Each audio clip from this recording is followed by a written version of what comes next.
Okay.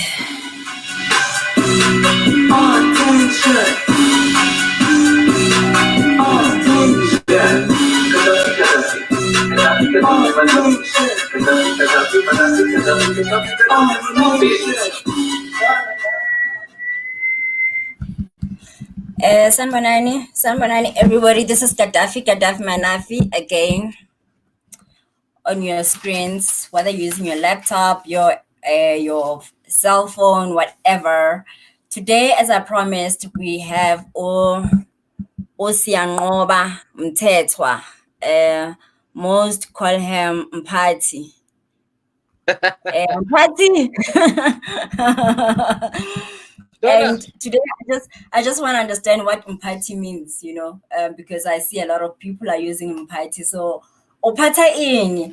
So but before we go there, I just want to introduce you as you're a pianist, a music producer, music director, a songwriter, PK, and of course past Mphathi. So let's start first by defining what Mphathi is. Why do they call you that? Where does the title come from? Yo, this title, I can't shake it off. I've tried. Yeah. Basically, there. So, yeah, people just call me Mphathi now because of that.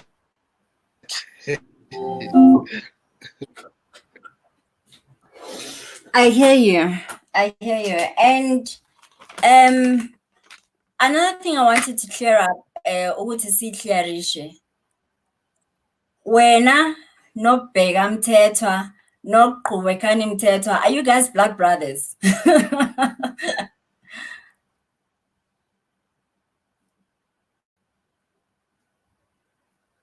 No, Qhubekani and Pkkay are blood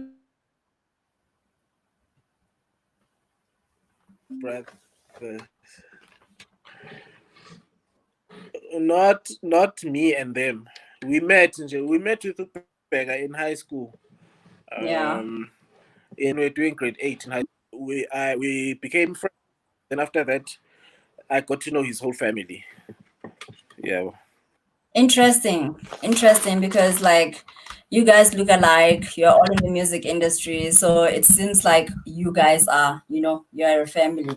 But thanks for clearing that up, and thank you for allowing to agreeing ukuthi sibe in the interview namhlanje. It's an honor to have you here, as much as you're honored to be invited by me, of course.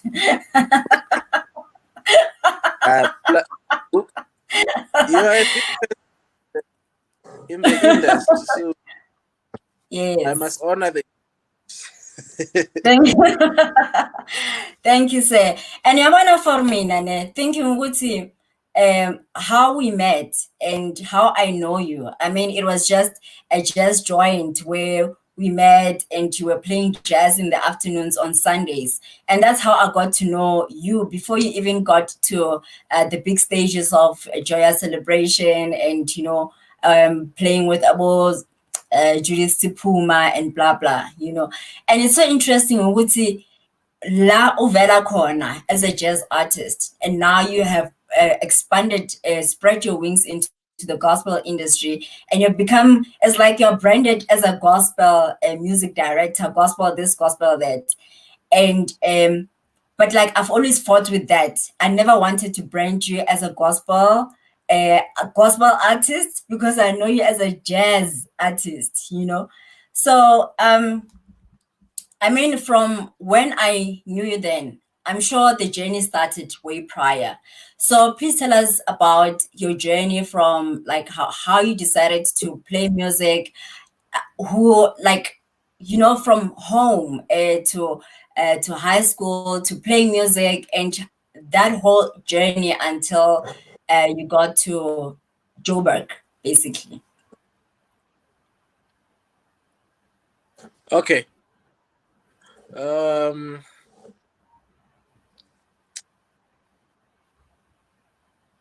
father actually taught me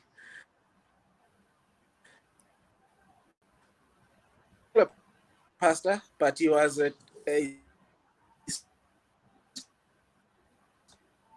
school teacher and instrument you call the melodica that is used in the choirs. So he taught me how to play using that instrument that you call the melodica. I was still around 8 years old when he Yeah. taught me. So he really planted the seed of music in me, and yeah, I mean, I've been running with this thing since a very young age. I played at the church, at my father's church. Grew up, I started playing in community tent services, projects, Mm. and community projects that were around, and churches around, weddings, funerals, and all of that. I was still at school when I was doing all of that.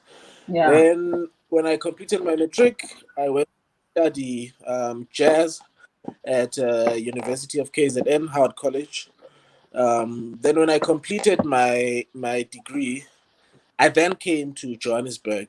So when you and me met, that was I think around the first or second year I had just come to Joburg. So I started playing a lot of jazz when I came to Joburg with our band and other people there at Sophia Town. Yeah. So it started Yeah. at a very young age, this music thing. But Yeah. then I really fell in love with the jazz sound, and yeah, that's just my journey And basically. yeah, so and when you came to Joburg, did you have plans already, or it was that thing ukuthi ngiya eGoli ngizobona phambili? Oh, Konje, how did it happen? No, I remember I was working a lot with uh was it Swazi at that time? Mm. So I would come to Joburg to do like a gig and go back to Durban, you know. Yeah. Um, Yeah. so that was 2009, I think. So there was these shows that we used to do, that were jazz shows. And one of the shows, it was there was Spogazi, Swazi. So we'd come, and most of the shows were done at Vets Theatre. So we'd come Mm. there, I then go back to Durban. So other people started seeing me, then they wanted me to play for them more and more. So I ended up coming to Joburg a lot. Like I would come every Yeah. second week. Yeah. Joburg, I'd be in Joburg until I just decided to um, squat, at a friend's house. Then Yeah. I never came to Durban after that. It was just me then settling in Joburg as I found a place to stay. Then yeah, I Yeah. mean even Joy, these big projects, they found me already here in Joburg, you know. Yeah. Mm. So how was the transition? I mean, you came here as a jazz player, right? And how did you decide to I mean, personally, if I had to move from, yes, it's music, but if I had to move from what I do right now into another role, it takes some sort of transition and, your mental, I don't know, but I'm just trying to understand how the transition was moving from being a songwriter, being a producer in the gospel, in the jazz space, and moving into gospel. Was it hard, or was it just like natural because you are a music student? Um, because of my church background, I think it was not so difficult. But I mean, I was still young, man, when I came to Joburg, so I wanted to Yeah, experience Joburg. When you're from KZN and you come to a place like Joburg, you want to yeah, experience all of these things. So when whoever, like, I didn't have boundaries back then, Shem, I must say. So if anyone calls me to come and play, if I'm free, I'll just say yes. So I'll go and play. I wanted to yeah, experience all platforms, and I didn't plan to stay in the gospel space for such a long time like I did. I just agreed to yeah, do this gig, and I found myself there. And with these groups, when they invite you, they already have a plan what they want for you yeah, to when you come in. So I mean, I didn't even know I was gonna be a musical director. I just came in playing keyboards because Ngube was still there. I came in and played keyboards. I'm being told Ngube is leaving and they need a musical director. And I was like, oh, okay. And before I knew it was 5 years later, I was like, wow, okay. And people now see me, and the Joyous platform, because it's such a huge platform. Once people see you, they start boxing you. They think you are only this person. And there's side of me that they don't know. You see. Yeah. Yeah. So Well, before you got into so khona manje ngicela ukuthi name drop ukuthi usebenze nobani besides the gospel space, like besides the Joyous where people know you, ngicela nje name drop akuthi yachoma, but these are the people that you worked with besides God Joyous. Yeah, I've worked with Sis Judith Sepuma, Mam Sibongile Kumalo, the late. The way I forget. I've worked with your Oliver Mtukudzi, the late. I've worked with Silali. I've worked with. Wow.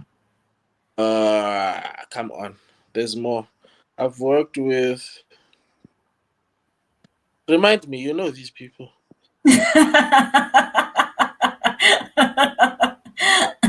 I want to see if you remember them. I mean, this is the information I'm going to share even after the interview so that people know that there is more of you beyond, gospel and Joyous. So that they even understand the journey. Yeah, ukuthi o release jazz, ukuthi awuyiphapheli uphuma kude nayo le jazz,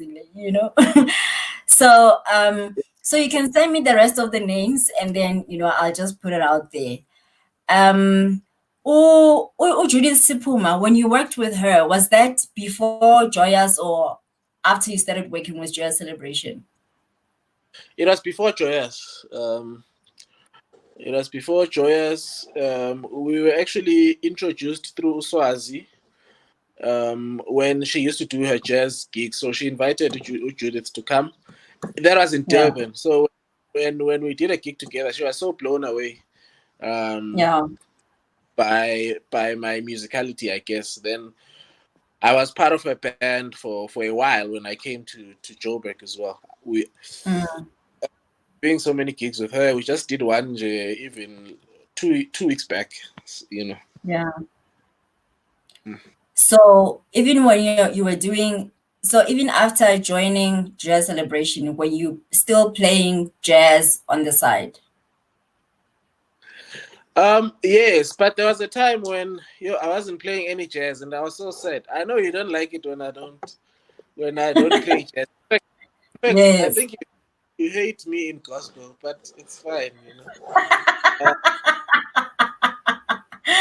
Yeah,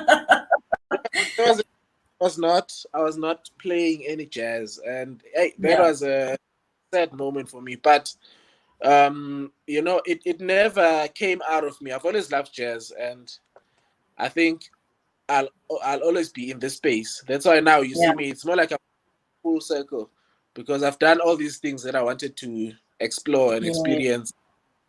But my heart comes back to the same place where you met me, which is my first love. Yeah. Yeah. So how was then your journey in the gospel space when didn't you feel like a lost sheep when you were in gospel and and very well you're not a gospel musician?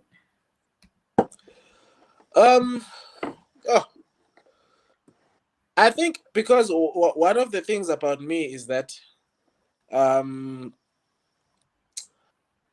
I sort of position my mind to say, let me just become a musician and experience all of these things. So there was times when you do feel like you are lost because of the way you interpret the music in a gospel space. You find that some songs now you're adding your jazz elements there and all of these things. But at the end of the day, then the gospel people start criticizing it because they are hearing something they are not used to, you know. Yes, But yes, they want their traditional gospel the way it is. When you yeah, come there with your jazz vocabulary and all of that. So yeah, there was a yeah, time when I was like, okay, I'm not used to this space, but I had to quickly just channel my mind to say, okay, I'm in gospel now. Let me try and think gospel, you know. yeah, yeah. Mm. And I mean, you did really well pretending to be a gospel musician.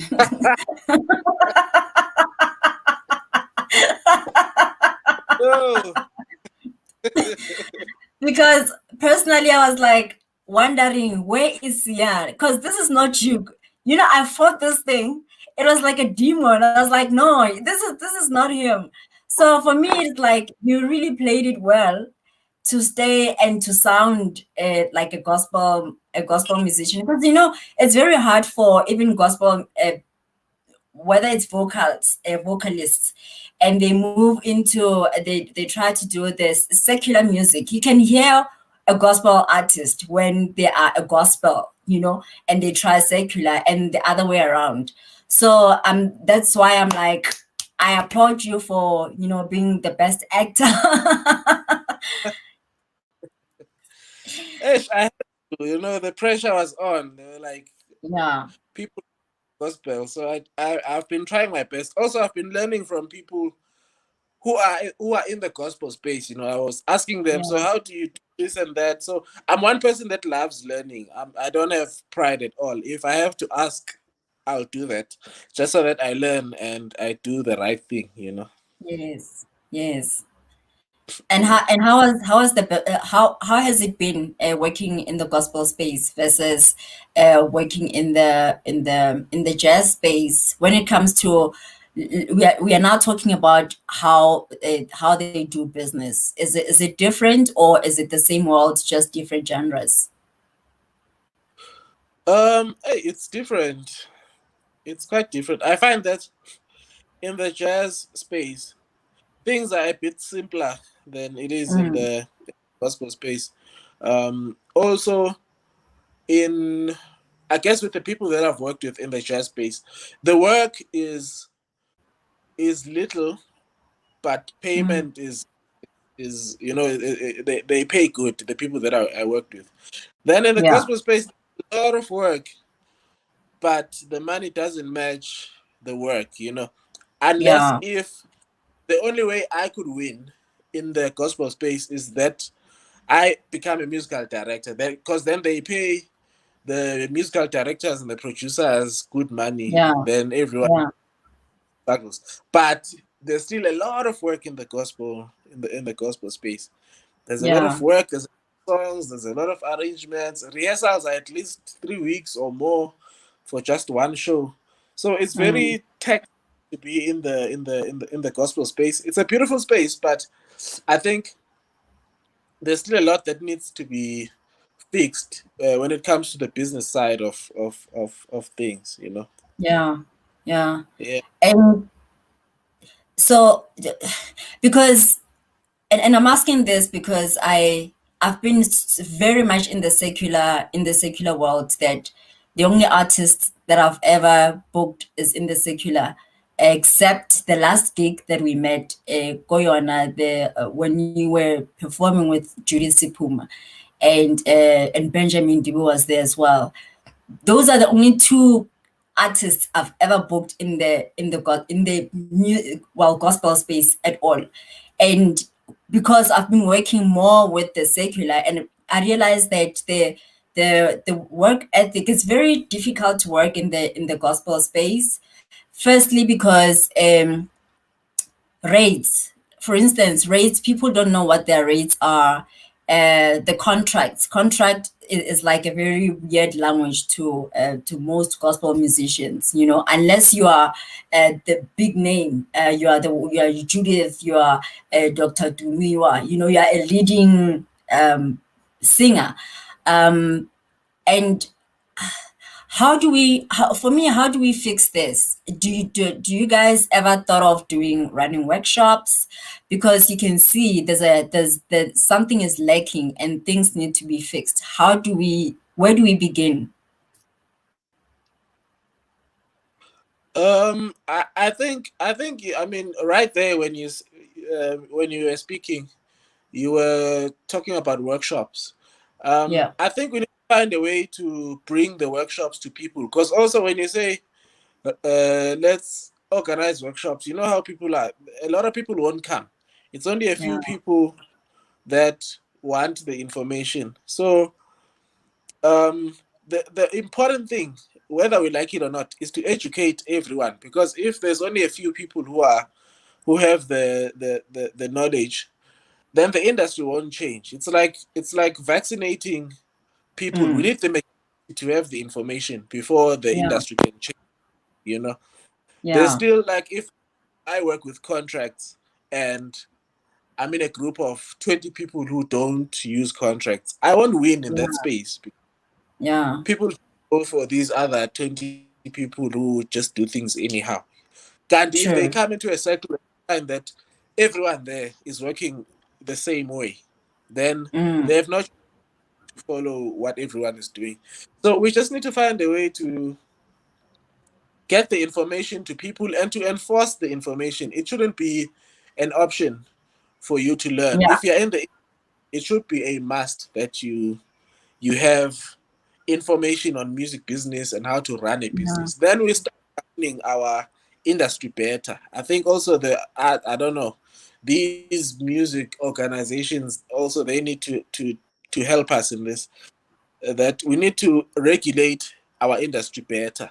You know, if absolutely. there's a, Yeah, for example, there's a standard of payments. If you book a PV um, at 3,000 rands minimum, that shouldn't yeah, be negotiable. You know, it should be something yeah, that's a standard price for anyone. So even if yeah, you don't want staff and you want to book someone else, you still pay the same amount. You know, absolutely. so Yes.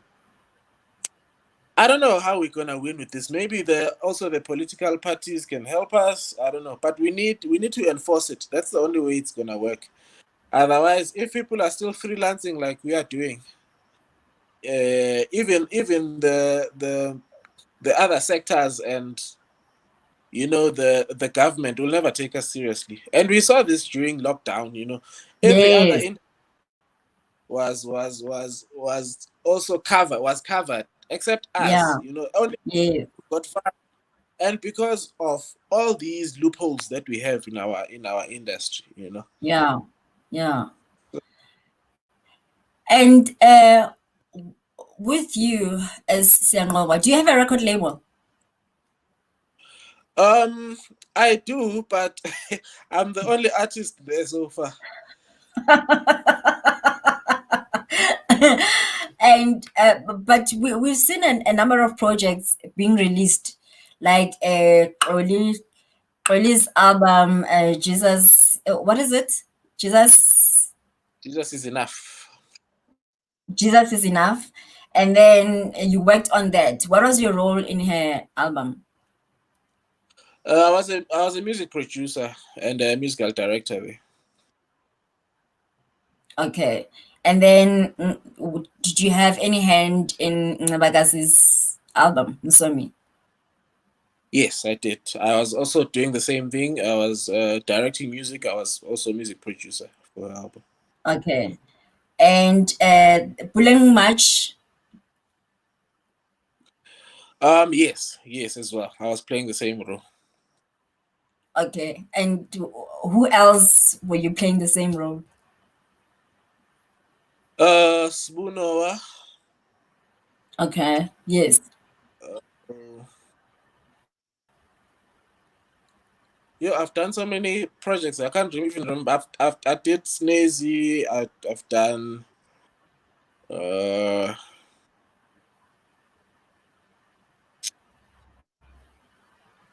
which other gospel artist did I produce? Um, Well, the ones that you have mentioned are the ones that I remember that are like very recent because they came one after the other, you know. So do you render your services though under your company? Yes, I run everything under my company. So when they book me, they basically book a company to render the services to them. So that's how I've been doing basically my admin as a company. Yeah, Okay. I don't come in as an individual. No, everything is Yeah. run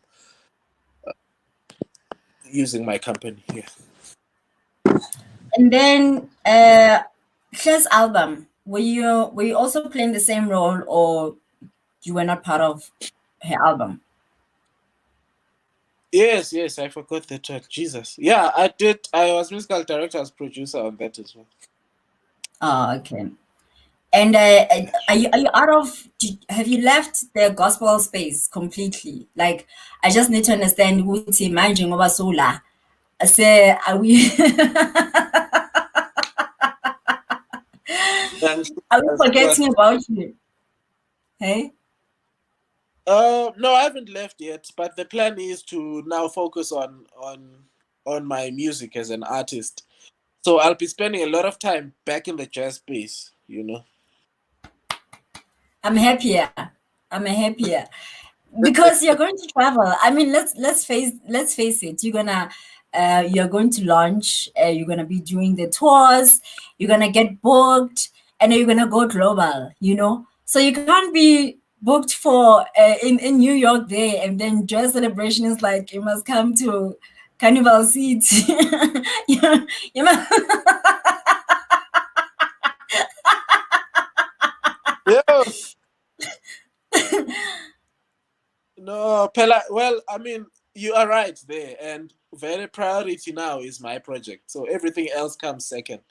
So if yes. I'm booked, um, they'll have to get someone to replace me because first priority is my music.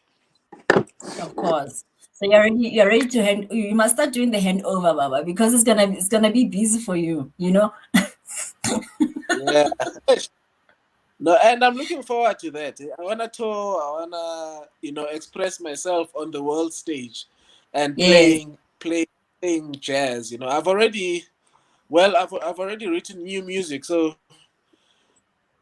funny enough, this album I released it in February, right? But I'm already over it. I wanna release a new album now.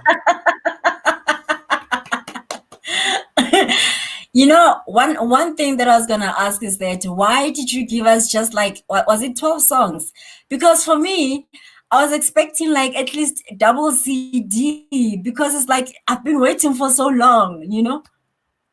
Yeah. Well, funny enough, I did record a lot more than the 13 songs in the album. I Yeah. didn't include all of. I decided to leave some of them out because I wanna include them on my next project. So there's a lot of music that I have, a lot. Shem.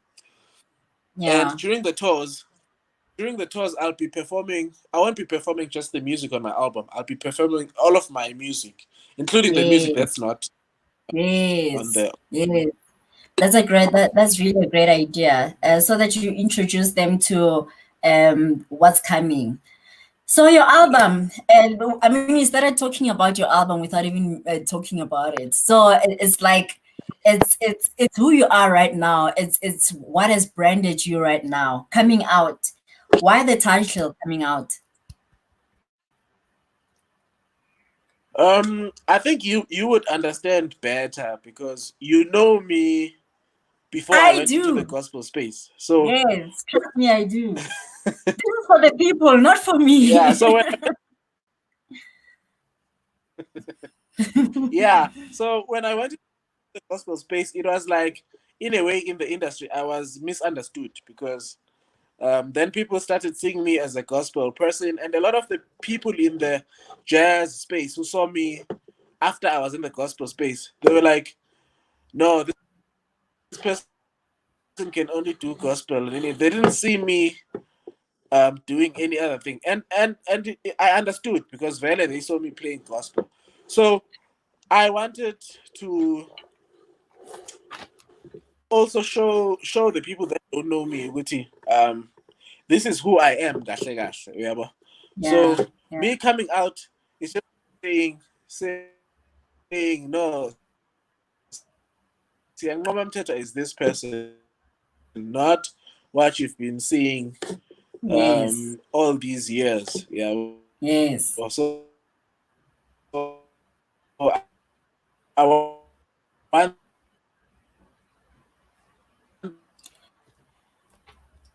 You're breaking up a little them. I bit. want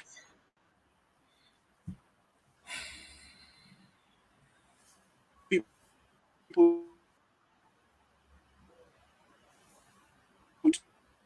to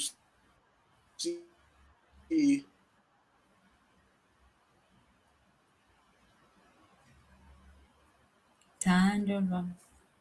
Okay, Zia. Yes. Now you're back. Can you hear me? Yes, absolutely. I can hear you perfectly.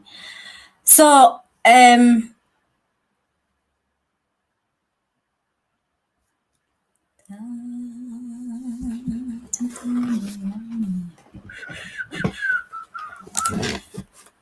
um, we're just waiting for Sia to come back. Siyabona i-network iyahlupha. Are you back? Okay.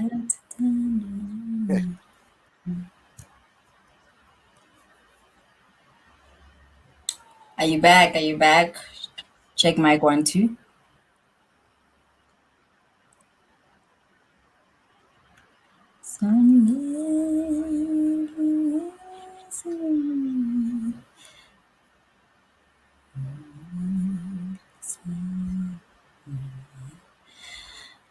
Hi. Donna, hello. Um, Can you hear yes, me? yes, yes, I can hear you. Hello. So, Okay, good. when did you write these songs? Because when I listened to all the songs, to me, like Tembalam, these are love songs. Most of these songs are actually love songs. So I need to understand when did you write the songs? I'm not laughing, okay? Ah, okay. Firstly, I recorded the album in 2019. Imagine it's only coming out 3 years later. So Wow. if you remember, I don't know if you remember, I started performing most of this music in 2015 when I did my show at Baseline. Um, Mm, so I did most of the songs that you hear on the album on that show. So I've been writing since 2015. I've been writing all this music till now. So yes, I wrote some love songs as well. I just feel like, I mean, we as humans, and I love the jazz space because it always promotes a culture of love, even yeah, within us as fellow musicians. It's only in the gospel space where you see a lot of people who don't really like each other. But in the jazz space, because of music and creatives, we operate mm, on a culture of love, with yeah, amongst fellow musicians, and and it has always shown me, Uguti, the element of love is very important. We wouldn't be sitting here talking if there was no love between the two of us. I mean, when we met, yeah, we really got along. It was like I knew you even before we met. When we yeah, met, because yeah, the because of the culture. When you come into that culture, you immediately feel welcome. You immediately feel like you're at home. So exactly. from that from that perspective, I've always valued the um, the love element of music. So I Mm, started writing love songs from then, and I remember, I think the one love song that I wrote which was very jazzy. I didn't release it on this album. I'll release it eventually. But I figured, okay, let me to musicians yet, because you know what I'm capable of. Even on this album, it's not as deep as a jazz album. But I decided let me not speak to musicians yet. I want to speak to everyone. So that's why my debut album has got some beautiful love songs that anyone can relate to. Because firstly, I want to speak to everyone who's not a musician, so that I draw in the people, the market in the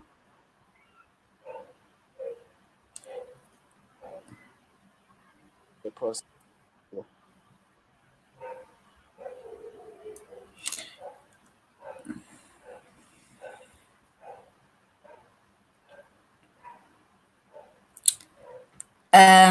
Okay, so I missed the last part, but anyway, when you and you've done this so perfectly that it, I mean, from the first song to your lobola, and in bringing abo unat and unat Mzegeli, bringing him into the picture, because people are already used to his voice. So it's like we already.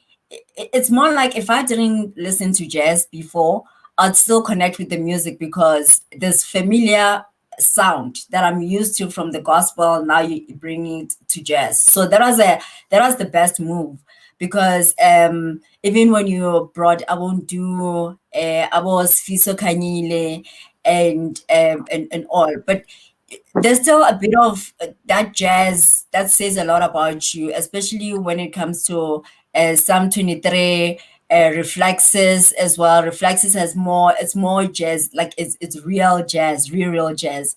But I see what you have done with all of this, and I love how you have used the African sound. You didn't like, it's not cheesy album, cheesy jazz throughout. I was talking to Maxwell Baloi about the album, and he was like, "This was the dopest move because it's lovable. You can't miss it. You hear as an African, you can actually hear your mpatanga. You hear, actually, I made an example. Ukuthi, if you used to listen to Ama records back in the days, you can actually hear that in this album. And actually, me and my mother, we fight about this song, like especially Tembalam. She's like, our music used to sound like this before all these things were hectic. Before they brought this hectic sound, and this is what we used to listen to. So you are not only pulling the young market, but also bringing back the sound. Like you're reminding abantu abadala ukuthi babuyaphi, as a African, as far as African sound is concerned. So well done on that, and like I can't wait to hear more of your music. In terms of who to work with, how should you select your, and these are some of the questions that people are asking, Wuti. What qualities were you looking at when you chose people to work with on the album? Yeah, that's a very good question. I think if you want, like, for example, if you want someone to clean your teeth, you go to a dentist. If you want someone to work on your heart, maybe you've had problems, you go to a cardiologist and all of that. Yeah. So my thing was that I need people who specialize in the sound that I'm about to produce. So I was not going to go for just anyone on my. I was not number one. That's number one. Number two, I was not gonna go for people that everyone sees me playing with every time. Yeah, but so I really went for people that people that are playing with at school and people that I was playing jazz with. For example, my drummer is someone that I've been playing with at school. An amazing jazz drummer. Yeah. Then I remember with bass players, I used to play with Prince Bulo before Uvuyo Manyike, but I really wanted someone who understands the jazz and who's gonna understand me when I come with my weird ideas, because I don't want someone who's gonna be limited, because when it comes to the sounds and things that I do, I don't have limits. I want someone who's gonna catch me and be able to interpret it the way I want it to sound. So those are all the thoughts that were going in my head. I was clear, I want these people who are not gonna sound like they're playing a gospel song when they're playing jazz. So yeah, that's how I basically went. I mean, how I chose. You selected your my band. Yeah. Yeah. And another question is, they asked, or people are curious about, is can you sing? No, I can't sing. Yo, I can't sing, but I can't. That's why You can hum. Unati is there, because they sing better than me. Yeah.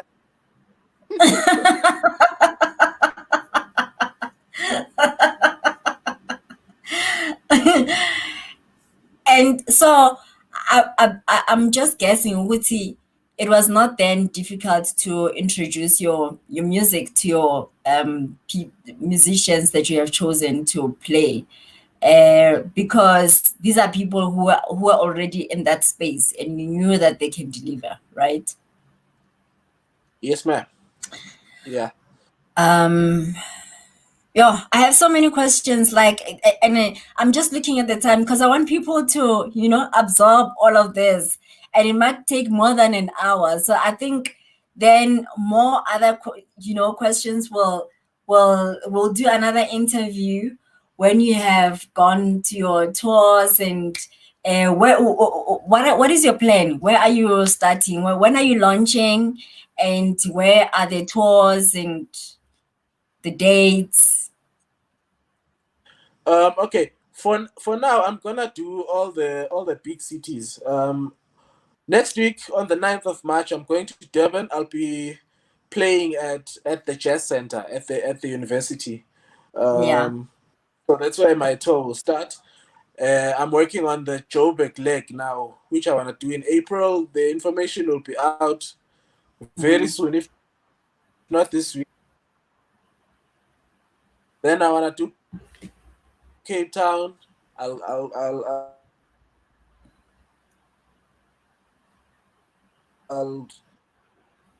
release all of those details. So all the big cities I'm gonna do this year, and then yeah, I wanna do my home time, So those are the figure from there, which way I go after that. Yeah, and so you will share the information on your pages, obviously, and please send them to forward them to me. I would love to share any information about this album anytime. And also I see ukuthi manje you are ngicela ukuthi usitshele kahle ukuthi kwenzakalani, or you are affiliated with the King Shaka, the junior King Shaka Zulu Buthelezi. Kuna, like, are you your royalty, your highness nawe sulapho songenile? Ish. No, man, these people are really close friends of mine. I've known them even before they became. For example, the Queen, Untawozo. Yes. She was a music student. People don't know this. She was a music student, so we were in class together. Wow. Till we graduated. So they met with the king while she was studying. So we've always known them from varsity. Yeah. Nice, man. Nice one. Mphathi. So are they still gonna call you Mphathi? Because Mphathi sounds more gospel. It doesn't. Yeah. I've been trying to get them. They don't listen.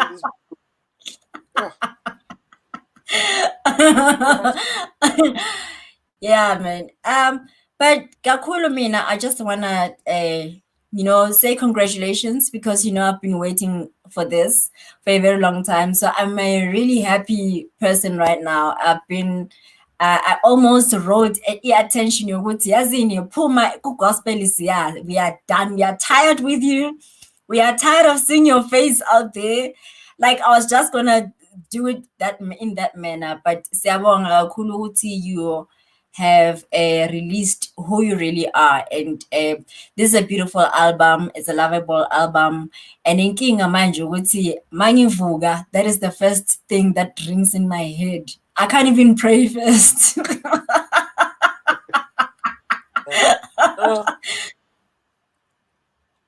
Thanks a lot, Ndwana, and I think I have to thank you as well for just believing in me from the day we met. A lot of people don't know this, or for the benefit of everyone in your show. Gaddafi, that Mina I know as Babalo has really believed in me for years now, and she's been pushing me.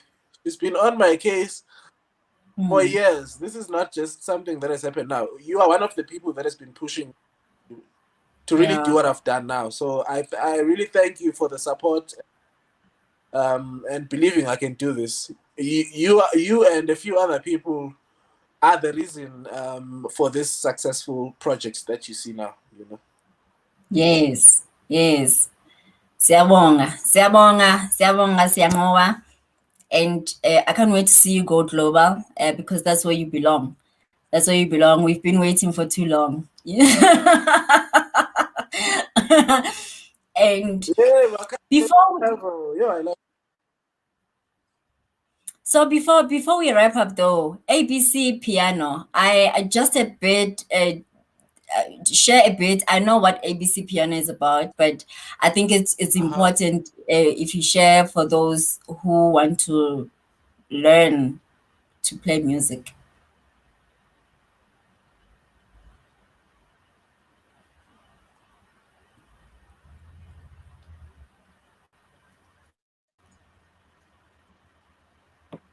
Okay, and I launched in 2017. Yeah. Basically, that is now me teaching young musicians, or even if you're not young, but if you want to learn music and you want to learn piano and you want to learn music as a whole. So that's a platform I've built to help those who want to get information. Mainly how it came about was that, I remember growing up and trying to learn music. It was so hard to get information, especially growing up in black schools. There was no formal education. There was nothing.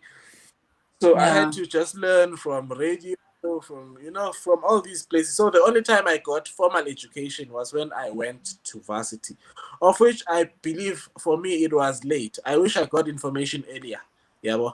So I built a platform to help people like me who are young but who don't have the right information, the format. So every information on the site is basically something that you would find at school at a varsity. I just break it down and I make it practical. So ABC Piano it's just that it's an online platform where you can subscribe and get all information. I basically recorded videos and I upload them on that site. So it's only 160 and it's very cheap, but it's very just cheap. Me helping. It's not even about money. It's just me helping out young musicians to grow and become better, because we also owe it to the upcoming musicians to make sure that they get the information that we have, and they must become better than us, and do even great. The of music in this South Africa does not die. Yeah, absolutely, and thank you for that movement as well, because it's helping. I think for me now, I mean, mangfuna because yabona mina ngi-talented yabo, and I can sing very well as well. So when I'm when I'm so when I'm ready to release my single, just expect a knock on your door to say within you ready. Yabo. Khululeka ntwana sisonke uyazi nawe. Dango. And last thing, what message would you like to give to parents? Actually, this is the second last. To parents who don't believe that one can have a career in the music space or in the creative space. I mean, you had parents who were very supportive, a father who taught you how to play keys. But to those parents out there who refuse their kids from playing because they think there's no career in this, and reasonably so, because they see artists, well, most artists dying due to depression, as we see recently, and some being swallowed by the drugs, alcohol, and what consolation would you give them to still allow their kids to pursue music as a career or art? Yeah, I think what I would say from experience is that the parents must not fight the musicians when they say they want to do music. The only thing that they must do is to encourage their children to go study first. So they must study, Yes. and they must study music business. They get into the industry with information. A lot of people that die poor in the industry are people that don't have the information. You know, Yeah. It's a lot of self. So the big thing that my parents did for me is that when I said I wanted to do music, my father was very clear. He said, the only way you will make this thing a career is that you will first study music, then you can get into the industry. But if you're gonna go into the industry and just be self-taught, then that's not a career, it's just a hobby, you know. So I want to say to that instead of fighting the students, their children, I mean, they must encourage them or even force them to go study the art of music, learn it properly, then get a success. Even if you're not a stage musician, whatever, at least you can teach at an institution or whatever because you've got a qualification, you know. So yes. So that's the thing I can say to parents is that I mean, there's really nothing wrong with being in the music space, and the beautiful thing is that when someone does what they love, they do it to their best. You know, they give it their all. Absolutely. So they shouldn't worry they're gonna suffer. I mean, I'm not suffering. I don't wanna lie, because I'm doing something that I like. So and I have all the info. Most important thing is that you work on your foundation, get all the formal education that you need, music information, music business, then go into the industry. You'll find that you will make so much money, you know, because you have the information. Yeah. Thank you so much. The last one, any message that you would like to send to our Minister of Funerals, Nathi Mthethwa? Is there anything you'd like to say to him in terms of, like, the betterment of the industry from where it is right now? What would you like to see him do to make a change in this industry, because it's messed up? Yeah, I think for one, I don't think Minister Nathi Mthethwa knows the key players in the industry. He just knows the people that so I think he needs to come to the ground where people are, you know, attend more shows, get to know people who are making music daily, and speak to people, speak to musicians, to creatives. That's the only way he's going to understand what we are going through as musicians and Absolutely. as creatives. Do his research, listen to people. Sometimes, you know, And no offense to Ubabu Nyambos, minister, but I feel like they close their ears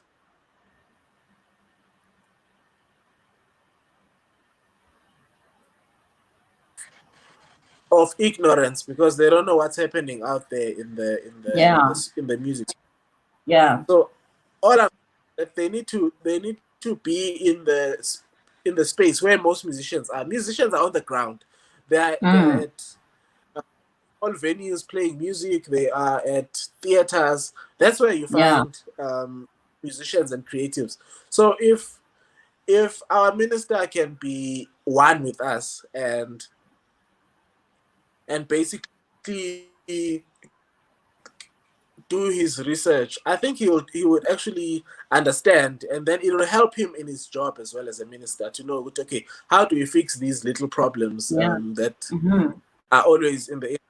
Because we do the same things year after year, so it means no one is paying attention. If someone was paying attention, then we wouldn't be dealing with the same things every year. It's been so many years now having to deal with issues that have been resolved time ago. So that's all I want to say to Unyambos is that we would love to get to know him, and we want him to know us as well, so that we work together to really make our industry better.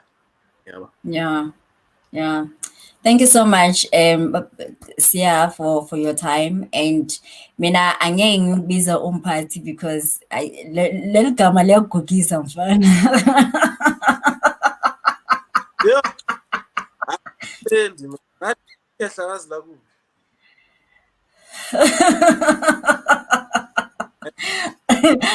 Yeah.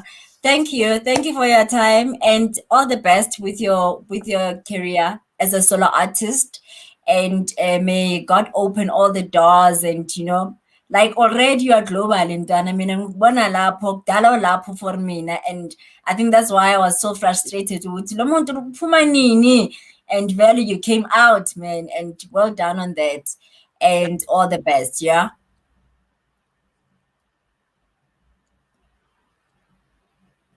Thank you so much, Donna, and thank you to everyone that's watching this interview. I hope you learned something from me. Yes, I learned too. Siyabonga Nyamboza. Nyamboza ngithi. Yes, siyabonga baba.